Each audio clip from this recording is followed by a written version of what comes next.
नमस्कार, स्वागत है आपका एनडीटीवी राजस्थान पर। राजस्थान विधानसभा में डिप्टी सीएम और वित्त मंत्री दिया कुमारी ने राजस्थान 2025-26 का बजट पेश कर दिया है।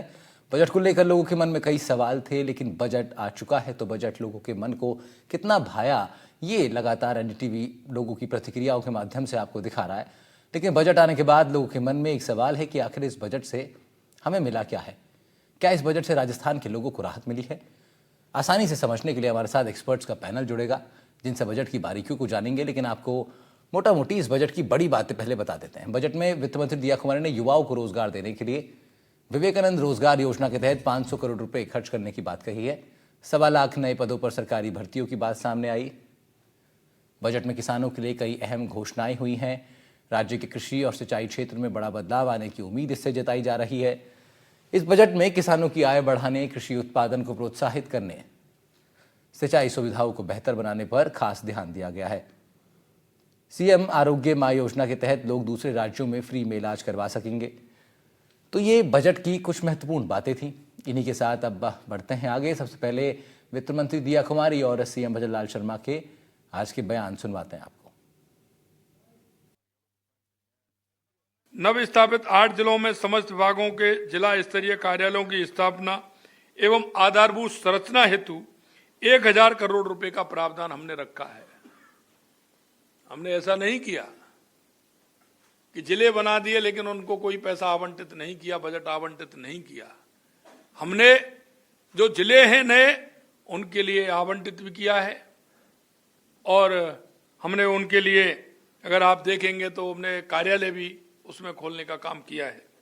अगर हम बजट की बात करें, 2 घंटा 19 मिनट आप बोली हैं, थक गई होंगी, लेकिन बहुत कुछ था इस बजट में। सबसे पहले जो आपने ग्रीन बजट का कहा, बहुत इंटरेस्टिंग है, बहुत इंपॉर्टेंट है। ग्रीन एनर्जी तो है ही, साथ ही green goals, sustainable development goals आपने सेट किए हैं। बिल्कुल, उसके लिए हमने बहुत सारी घोषणाएं भी की हैं, बहुत बड़ा बजट भी एलोकेट किया है ग्रीन ग्रोथ के लिए, राजस्थान को एक हरित राजस्थान बनाने के लिए। और सारे ही डिपार्टमेंट्स का हम लोग एक साथ मिलकर इसको इंक्लूसिव करेंगे। जितने भी काम होते हैं, चाहे सड़क के काम, चाहे पेयजल के काम, चाहे किसी भी क्षेत्र में काम हो, उसमें हम लोग सबसे ज़्यादा, मैं मानती हूँ और बहुत ज़रूरी है आगे के लिए, कि हम इसका भी ध्यान रखें कि हम पर्यावरण का दुरुपयोग ना करें, उसके संरक्षण के लिए भी हम लोग साथ के साथ कदम उठाएं। और जो एनर्जी को लेकर है, मतलब सेल्फ रिलायंस इन एनर्जी, सौर्य ऊर्जा, अक्षय ऊर्जा, this lot of focus on renewable energy. Yes, तो बिल्कुल सोलर प्लांट्स घरों पे लगाने के लिए भी हमने मुफ्त उसको भी किया है और 150 यूनिट मुफ्त बिजली मिलेगी जो इस चीज़ का उपयोग करेंगे। तो वही है कि इसमें भी ग्रीन को शामिल किया है और मुफ्त बिजली भी मिलेगी उपभोक्ताओं को अगर वो सोलर का उपयोग करेंगे। तो मुझे लगता है हम लोग उसी दिशा में जा रहे हैं। बिल्कुल, किसानों के लिए किया है, युवाओं के लिए किया है, वो मुख्यमंत्री ने कह दिया, लेकिन महिलाओं के लिए आपने भी कुछ खास सहानुभूति रखी है, जैसे आंगनवाड़ी वर्कर्स हैं या पिंक टॉयलेट्स की आपने घोषणा की। और बच्चों के लिए सबसे अच्छी बात है कि बच्चों को 5 दिन दूध मिलेगा। बिल्कुल बिल्कुल, आंगनबाड़ी केंद्रों में बच्चों को अब 5 दिन दूध मिलेगा। जो गर्भवती महिलाएं हैं उनको भी, उनके लिए भी एक पोषण किट तैयार किया गया है, जो उनको वो भी 5 महीने तक उनको वो भी मिलेगा। बहुत ज़रूरी है हमारी नई जनरेशन के लिए, अभी से हम लोग प्लानिंग करें। तो हमारा जो बजट है, मैं तो कहूँगी कि एक विजनरी बजट है। आगे के बहुत सारे 25-50 साल को देखते हुए ये बजट बनाया गया है। एनी लास्ट कमेंट्स दिया जी ऑन द बजट आपकी तरफ से? जैसा कि मैंने कहा कि ये बजट बहुत फ्यूचर रेडी बजट है। It's for the future. What we do now, I think हम लोगों को आगे आने वाले समय में बहुत धन्यवाद देंगी हमारी जो पीढ़ियां हैं, नेक्स्ट जनरेशन्स। तो उसको देखते हुए है, इसलिए ग्रीन पे फोकस है, महिलाओं को सशक्त बनाने पे फोकस है, किसानों को और समृद्ध बनाने के लिए फोकस है, यूथ को और अपॉर्चुनिटीज़ देने वाला बजट है, हेल्थ को और मजबूत करने वाला, इंफ्रास्ट्रक्चर को बढ़ाने वाला, तो समावेशी सर्वजन हिताय वाला बजट है। एंड नो फ्रीबीज वाला बजट है, जैसे उन्होंने कहा था। हमारे से बात करने के लिए बहुत बहुत शुक्रिया। जयपुर से हर्षा कुमारी सिंह, एनडीटीवी। विशेष रूप से जिसकी आवश्यकता होती है, इवन जो पेंशन थी, जिसके लिए हमने कानून बना दिया कि कम से कम 15% बढ़ेगा प्रति वर्ष। पिछले साल तो बढ़ा है इन्होंने, वाहवाही लूट ली भाई, जैसे उन्होंने खुद ने किया, जबकि हमारे वक्त का कानून बना हुआ था, उसको लागू करना पड़ा इनको। इस बार तो उसमें कंजूसी कर दी है। 15% बजाय से 1000 रुपये बढ़ाया है। ये तो इनकी नीयत साफ करती है। दूसरा, सोशल सिक्योरिटी में कोई भी तरह का प्रावधान नहीं किया गया है। स्वास्थ्य में राजस्थान मॉडल बन चुका देश के अंदर, 25 लाख बीमा से लेके। तो अशोक गहलोत पूर्व मुख्यमंत्री, उनको भी आपने सुना, और मौजूदा डिप्टी सीएम को आपने सुना जिन्होंने बजट पेश किया था।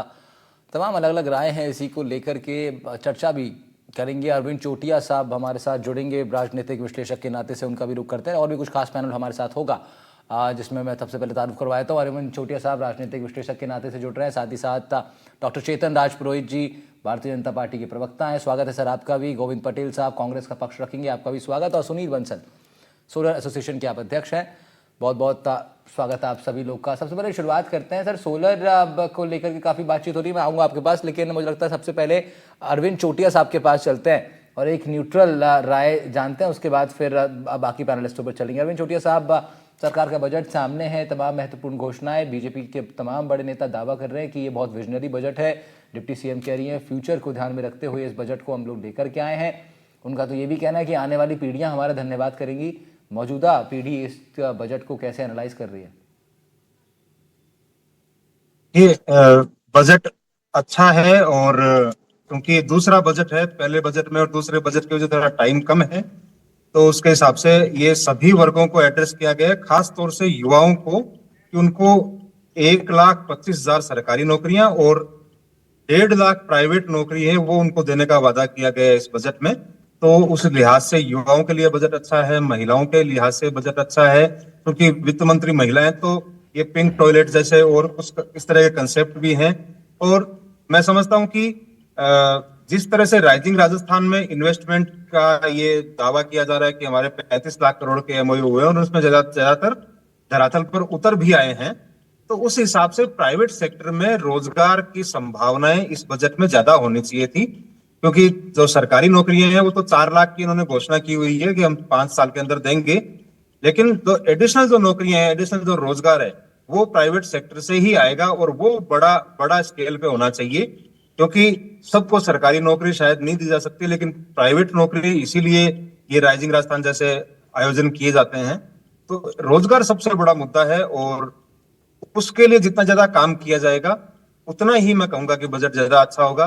दूसरा, जो इंफ्रास्ट्रक्चर के लिए इसमें बजट में जो कोशिश की गई है, जो विजन दिखाया गया है, वो अच्छा है, लेकिन उसमें भी बहुत काम करने की जरूरत है। आप देखिए कि आप जैसे हम लोग ज्यादातर जयपुर को देखते हैं, राजधानी है, तो बहुत भयंकर ट्रैफिक का दबाव जयपुर झेल रहा है, और उसके बाद में आने वाला टाइम जो है, जो मानसून का है, पिछले मानसून में हमने देखा होगा, करीब करीब हर शहर में एक जैसी समस्याएं, जाम की, वाटर लॉगिंग की, इन चीजों पर बहुत ताकत से सरकार को काम करना चाहिए, क्योंकि हम एक तरफ बहुत बड़े दिशा में जाने की सोचते हैं और दूसरी तरफ हमारा तो ये कमजोरी है, ये कमजोरी कहीं दिखनी नहीं चाहिए। तो लोक लुभावन चीजें हो सकता है इसमें कम है, और भले ही कम करें, लेकिन एक विजनरी सरकार को इन पर बहुत ज्यादा काम करने की जरूरत है। कृषि वगैरह के लिए भी काफी सारी घोषणाएं की गई हैं, फ्री बिजली की यूनिट बढ़ाने की भी की गई, तो सम्मान निधि वगैरह वो भी है, लेकिन मैं समझता हूं कि जितना ज्यादा आप सुविधाएं देंगे, मतलब काम करने के लिए ज्यादा अवसर देंगे, ज्यादा बेहतर इंफ्रास्ट्रक्चर डेवलप करेंगे, उतना ही प्रदेश आगे ग्रो करेगा। तो क्या वो हुआ है डॉक्टर चेतन राज पुरोहित साहब, क्या ऐसा हो पाया है इस बजट में? देखिए, ये जो बजट आज आया है, ये हमारे संकल्प पत्र को भी कुछ प्रतिबिंब इसमें नजर आता है। और दूसरा, राजस्थान का विकास किस मायने में होगा? माननीय प्रधानमंत्री जी कहते हैं गरीब, युवा, किसान और हमारी मातृशक्ति, इन चारों को जब आप देखेंगे तो हर वर्ग, चाहे महिला हो, जैसे अभी बताया था, युवाओं के लिए, किसानों के लिए, आप किसी भी क्षेत्र को इस बजट ने अछूता नहीं छोड़ा है। चाहे किसी भी क्षेत्र के लोग हो, किसी भी वर्ग के लोग हो, सभी को राहत प्रदान करने के लिए काम किया। साथ साथ में राजस्थान में इंफ्रास्ट्रक्चर डेवलपमेंट, जो अभी माननीय वित्त मंत्री जी बता रही थी कि हमारी सोच दूरगामी है, हमारा रोड मैप बिल्कुल क्लियर है पिछले बजट को हमने आधार माना, जो 73% काम पूरे हो गए उनको भी हम आगे ले जाना है, इस बजट को भी आगे ले जाना है। हम लोग 5 साल का नहीं 2047 का टारगेट मान के भारतीय जनता पार्टी की सरकार माननीय मुख्यमंत्री जी के नेतृत्व में काम कर रही है। और उसी को देखते हुए आपने देखा होगा, चाहे नए महाविद्यालय खोलने की बात हो, चाहे नए स्कूल खोलने की बात हो, चाहे स्कूल क्रमोन्नत करने की बात हो, चाहे पीडब्ल्यूडी में सड़कों का पेचवर्क करने की काम हो, हर विधानसभा क्षेत्र में 10 करोड़ देने का जो बात किया है और मरु क्षेत्र में 15 करोड़ देने का बात किया है, किसान की आय बढ़ाने के लिए किसान सम्मान निधि बढ़ाने का काम किया है, 30,000 किलोमीटर किसानों के खेत में तारबंदी का लक्ष्य हम लोगों ने रखा, उसको पूरा करेंगे इस बजट के अंदर। किस प्रकार से फार्म पॉन्ड डिग्गियां बनाने के लिए 3,000 डिग्गियों के लिए 5,000 फार्म पॉन्ड के लिए जो पैसा रखा है, इसी प्रकार आप स्वास्थ्य पर आ जाइए, चाहे पीएचसी हो, चाहे सीएससी हो, चाहे बड़े हॉस्पिटल संभाग स्तर पे हो, जिस प्रकार के काम, जिस प्रकार के बजट के अंदर घोषणाएं हुई है, आप देखना, जैसा माननीय वित्त मंत्री जी बता रहे थे, तो ये दूरगामी बजट है। इसको लोग भारत राजस्थान के लोग याद रखेंगे, क्योंकि हर क्षेत्र को ध्यान रखा है, किसी भी क्षेत्र को अछूता नहीं छोड़ा गया है, किसी की भी वर्ग को अछूता नहीं छोड़ा गया है। मैंने पशुपालन की बात कर लीजिए आप, किसान की बात कर लीजिए आप, व्यापारी की स्टाम्प ड्यूटी की बात कर लीजिए आप, चाहे रोड की बात कर लीजिए, चाहे फ्लाईओवर की कर लीजिए, अंडर ब्रिज की कर लीजिए, ओवर ब्रिज की कर लीजिए, कहीं भी करिए। आप उस बजट को जब पढ़ते हैं तो आपको लगता है मल्टी डायमेंशनल बजट है। इस बजट में विजन दिखाई देता है। ठीक है, क्या कांग्रेस भी ऐसा सोचती है, जान लेते हैं राष्ट्रपति साहब। एक लास्ट बात, अंतिम बात कहता हूँ, अंतिम बात, राजस्थान का गरीब, युवा और किसान और महिला, इनको दृष्टि में ध्यान में रख करके कैसे इन लोगों का जीवन स्तर आगे बढ़े, कैसे इनको राहत, क्योंकि हमने संकल्प पत्र में वादे किए हैं, उस वादे के मुताबिक हमने आज किसान सम्मान निधि 9,000 करने का काम किया है। क्यों किया? किसान आगे आना चाहिए। किसानों के टूल किट की बात की है, किसानों की तारबंदी की बात की है, टिक्की की बात की है, फवारा की है, ड्रिप इरिगेशन की बात की है। कोई भी क्षेत्र छोड़ा नहीं है राहुल जी।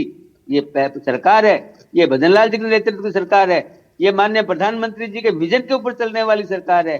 ये झूठे वादे करने वाली सरकार नहीं है, जो चुनाव से 1 महीना पहले, 3 में आचार संहिता लगने के 1 महीना पहले घोषणाएं करने वाली सरकार नहीं। हम 5 साल का नहीं, हम 2047 का विजन देख करके राजस्थान को विकसित राज्य की श्रेणी में लाके खड़ा करने का ये बजट है।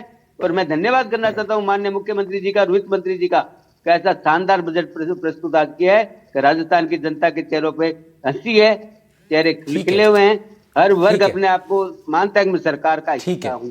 ठीक है, गोविंद पटेल साहब, चेतन राजपुरोहित जी कह रहे हैं कि मल्टी डायमेंशनल बजट है, 2047 का विजन इसमें समाहित है, भारतीय जनता पार्टी का जो पूरा उनका जो वादों से भरा जो उनका पत्र रहा वो भी इसमें समावित है, और साथ ही साथ बीजेपी की जो फ्यूचर सोच है वो भी इसके अंदर दिखाई देती है। कांग्रेस की तरफ से टीकाराम जूली साहब आए थे, उन्होंने प्रेस से मुखातिब हुए, तमाम बातें रखी। राहुल जी जो ये बजट है, ये थोथी घोषणाओं का पुलिंदा है। पिछली बार इन्होंने जो बजट पेश किया था उसमें जो घोषणाएं की थी वो घोषणाएं भी इन्होंने धरातल पे नहीं उतारी, और आज ये कह रहे हैं कि सत्ता पक्ष के प्रवक्ता कह रहे हैं कि हमने किसान निधि का पैसा बढ़ा दिया। इनकी जानकारी में है तो मैं इनको बता दूं कि इनके नेताओं ने यही वादा किया था कि हम 12,000 रुपए किसान निधि का देंगे। उसमें क्या किया इन्होंने? 1,000 रुपए बढ़ा दिए। दूसरा, जो गेहूं का मूल्य इन्होंने बढ़ाया उसमें 2,700 रुपए पर क्विंटल करने की बात थी, लेकिन उसमें क्या हुआ? तो ये बजट की बात कर रहे हैं कि हमने बहुत सभी वर्गों को ध्यान में रखा है। पिछले वर्ष बजट में इन्होंने घोषणा की थी, जो खाटू श्याम जी का सबसे बड़ा धार्मिक स्थल है राजस्थान में, सीकर जिले में, वहां 100 करोड़ रुपए की घोषणा हुई थी। उसमें 1 रुपए का काम भी धरातल पे नहीं हुआ है। अभी सामने खाटू श्याम जी का मेला है जिसमें 50 लाख के करीब दर्शनार्थी आएंगे जो दर्शन करेंगे। और भी बहुत सारी ऐसी घोषणाएं हैं जो इनकी धरातल पे नहीं आई। इन्होंने कहा था कि हम सीकर चूरू में यमुना का पानी लाएंगे, उसके लिए जो डीपीआर है वो बनाएंगे, वो कहाँ है? बहुत सारी घोषणाएं हैं जो इन्होंने सिर्फ ना तो उसके बारे में अभी इस बजट में बात की है, ना उसके लिए आगे की कोई रूपरेखा बताई है। घोषणाएं करने से क्या होता है, जब तक आप धरातल पे आमजन के काम नहीं करोगे, आमजन के हित की जो घोषणा है उनको पूरी नहीं करोगे, तो ऐसे में कैसे आप बजट को लेकर ये कह सकते हो कि नहीं हमने पूरा किया है? जो पेंशन की बात करते हैं, उसमें इन्होंने कहा था कि कानून बनाया हुआ था हमारी सरकार का कि हर साल 15% उसमें बढ़ोतरी होगी, उसमें इन्होंने वो कटौती की है। तो ऐसी बहुत सारी चीजें हैं। राहुल जी जो इनको इन्होंने रोजगार के लिए बात की थी कि हम 1 लाख युवाओं को रोजगार देंगे, सदन में इनके मंत्री ने कुछ बयान दिया था, बाहर इनके प्रदेश अध्यक्ष ने कुछ बयान दिया था, आज कह रहे हैं हमने 59,000 युवाओं को रोजगार दिया है और अब कह रहे हैं कि हम 1.5 लाख युवाओं को रोजगार देंगे। पहले पिछली जो योजनाएं उनको पूरी कीजिए, उनको धरातल पे उतारिए और उनको आप आगे बढ़ाइए, उसके बाद आप घोषणाएं कीजिए। तो ये बजट पूरा का पूरा एक खोखला वायदा है। जी राहुल। सुनील बंसल साहब, सोलर को लेकर के काफी बातें पहले भी होती रही, बजट से पहले भी सरकार ने काफी बार इस बात को रखा है कि एनर्जी बेस्ड स्टेट को हम लोग बनाएंगे।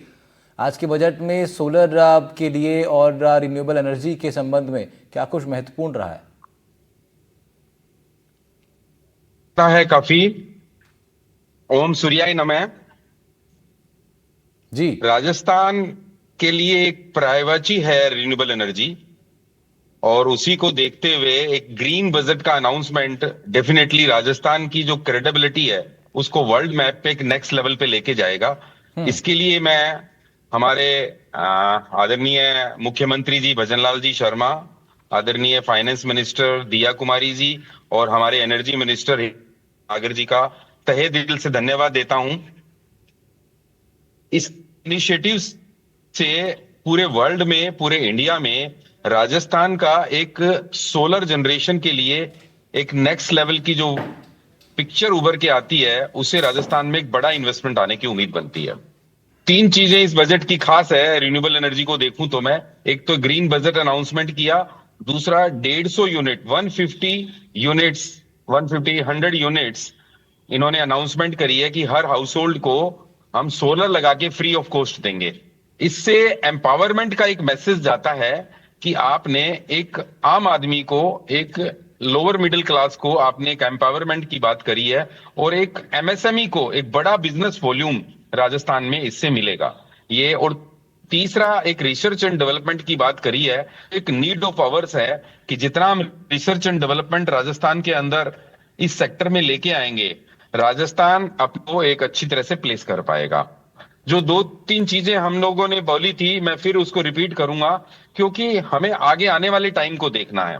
राजस्थान में सोलर जनरेशन बहुत हो रही है, मैन्युफैक्चरिंग के लिए राजस्थान के अंदर बहुत ज्यादा कुछ होने की जरूरत है। अल्टीमेट एम्प्लॉयमेंट राजस्थान के लोगों को, राजस्थान के युवाओं को मैन्युफैक्चरिंग ऑफ सोलर कंपोनेंट्स ही देगा। हम चाह रहे हैं जयपुर आने वाले टाइम में 100 सोलर मॉड्यूल के प्लांट लग जाए, सोलर मॉड्यूल, सोलर पैनल की बनाने की फैक्ट्रियां लग जाए। अगर वो हम कर पाए तो हमारी पीढ़ियां हमें याद करेगी। सुनील बंसल साहब, इसमें एक बात मैं चाह रहा हूं आपसे कि आप बताएं इसको कि पुराने जो बजट आए हैं, देखिए मौजूदा वक्त में जिनकी सरकार है, अगर आप उनकी जो उन्होंने बजट पेश किया कुछ पॉलिसी में, अगर आप ये कह रहे हैं कि ये आने वाली पीढ़ियां याद करेंगी, तो क्लियर जरा ये कर दीजिए कि क्योंकि अभी सोलर एसोसिएशन को सरकार से बहुत काम लेना है इसलिए आप ये बातें कह रहे हैं, या फिर पॉलिसीज में, घोषणाओं में कुछ ठोस आपको नजर आया है पहले के बजट से अलग?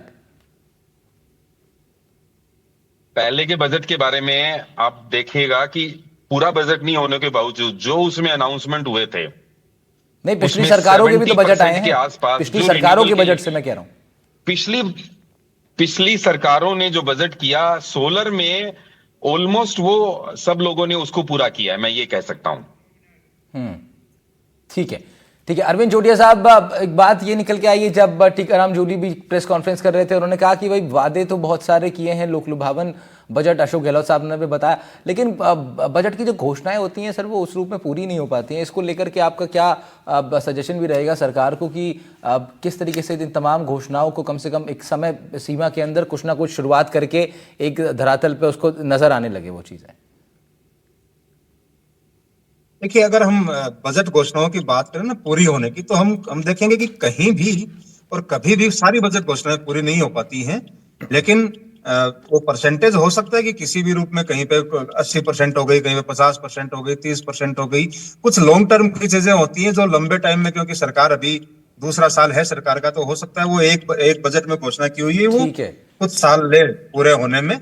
लेकिन घोषणाएं वास्तविक होनी चाहिए, हाँ काल्पनिक घोषणाएं नहीं करके अगर वास्तविक घोषणाएं आप करते हैं और उसमें लक्ष्य अगर आप बड़े ठीक रखते है। हैं वो इसमें गोविंद पटेल साहब कौन कौन सी घोषणाएं ऐसी आपको लगी जो पूरी तरीके से आपके हिसाब से तो काल्पनिक है?